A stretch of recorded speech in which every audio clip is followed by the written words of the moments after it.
Now, of course, we all know about his popularity, as an ex-football star. But of course, when he first came out in 2005, we regarded him as, someone who has to learn the ropes in terms of politics. But since that time up to now, do you think he's really matured? I mean, do you really see him winning? I would. Or is it just about sentiments? No, I would say so. I would say so. Of course, he's in the Senate of the Parliament, so he's had his tutelage somehow in politics. Maybe not exactly at this level, and.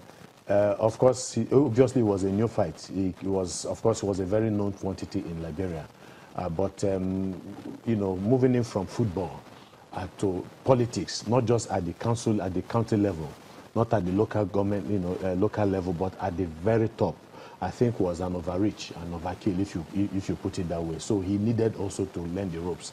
But even in spite of that, he was immensely popular, the only African player to be named World Footballer of the Year. Yeah, you understand? African Footballer of the Year at the same time, done so much for the people of Liberia, especially at the time he single-handedly was financing, the Liberian national team, and has done so much for the youths. So that popularity has been growing in leaps and bounds, and I think that was what pushed him into that particular election.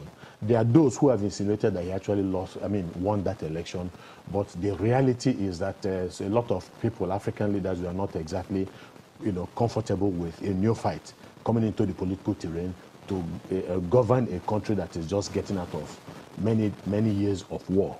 That it was a very dangerous situation to leave that in his hand. But be that as it may, officially he lost that election. Now there's every possibility that he's won this election. Of course, the challenges are there.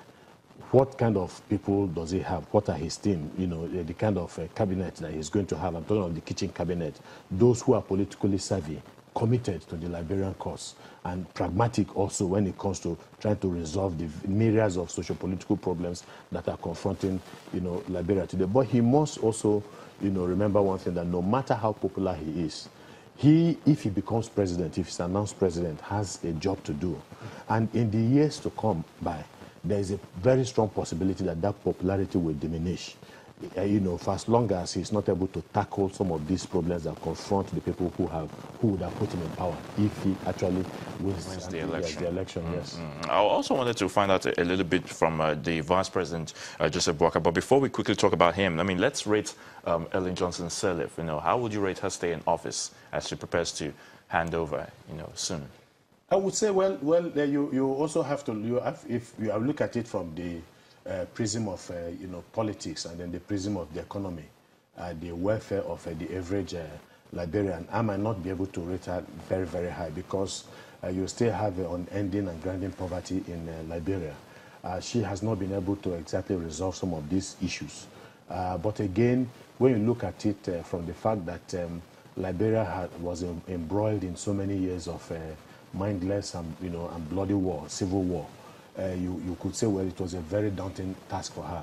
But at the level of politics, I think she's been able to bring some level of political stability, to Liberian national life. And then at that, for that singular act, I think one would score her high at that, level. But in terms of turning the economy around, in terms of the welfare, of the average Liberian citizen, she has not done exactly so well. How about Joseph Boakai? What are his chances? Riding on the back of being VP, the Vice President of I can tell you that politicians are not very popular world over, and I'm not joking. Institutionalized politicians, if I want to use that expression, there is this feeling that politics is about those people who are involved in it directly. It's about them, and I'm not just talking about Africa, Europe, the United States, with Donald Trump. There's this feeling, about politicians that the people are not exactly getting enough from the politicians. So you have a situation where somebody outside of the political terrain, as long as he's able to sell himself, has the resources and so on, stands a far greater chance of even being elected, than the normal, or the average politician. Talking about, speaking in the language that people understand, it's only and not language the political First of all, there's a connection between the people and such people in the very first place. And if you notice, in spite of, Trump's idiosyncrasies and all of that, there was always this feeling that he was a straight shooter and that he does not say it the way the normal politician would say it and so on. So that engendered, interest from a lot of other people.